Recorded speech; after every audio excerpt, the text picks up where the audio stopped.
Rendez-vous de l'espoir. Le Sénégal face à son destin économique. Un moment important de prise de décision par le gouvernement. Ce 1er août, les Sénégalais seront édifiés sur le plan de redressement économique et social Djoubantikom. Dans un contexte marqué par une situation économique difficile, le plan visera sans doute à relancer la croissance et à améliorer les conditions de vie des populations. Ce sera un plan sur un court terme qui permettra quand même d'assainir la base, d'abord le socle sur lequel nous devons bâtir quelque chose avant de pouvoir maintenant penser à mettre en place un planning, un référentiel de développement à l'image de Sénégal référence 2050. Un plan qui va essentiellement tourner autour de 3 points.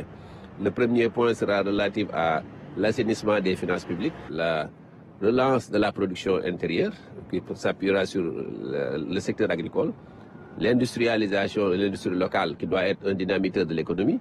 Nous avons également les énergies, le mix, les énergies, le bâtiment et également les numériques. Des secteurs à booster tout en allant vers le renforcement des mécanismes de solidarité, l'élargissement de l'accès aux services de base, entre autres, des leviers à activer pour une meilleure protection sociale.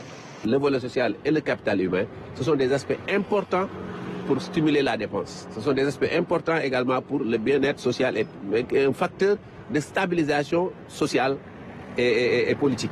Le secteur privé local également devra de son côté venir à côté de l'État, appuyer l'État en faisant des investissements, en investissant avec ambition, mais également avec responsabilité. Parce que vous voyez même que pour le référentiel Sénégal 2050, il y a une bonne part de ces financements-là qui ont été dévolus au secteur privé. Que dire de la création d'emplois durables, surtout dans un pays où les jeunes représentent une part significative de la population? D'ailleurs, les statistiques renseignent que 75% de la population sénégalaise a moins de 35 ans. Les jeunes, il faut les aider. Parce que quand ils ont le diplôme, tout le monde ne peut pas avoir l'emploi dans l'administration. Mais aidons-les à créer des emplois, à être autonomes et libres. Il faut les aider, ça, il faut l'appui du gouvernement et des banques aussi. Le président Diomaye et notre premier ministre Ousmane Sonko, vraiment, ils sont en train de faire un bon travail, un excellent travail. Parce que pour redresser ce pays, c'est un problème. Il faut qu'on attende un peu. Ils sont en train de semer les grains. Quand ils sèment, ils attendent la récolte.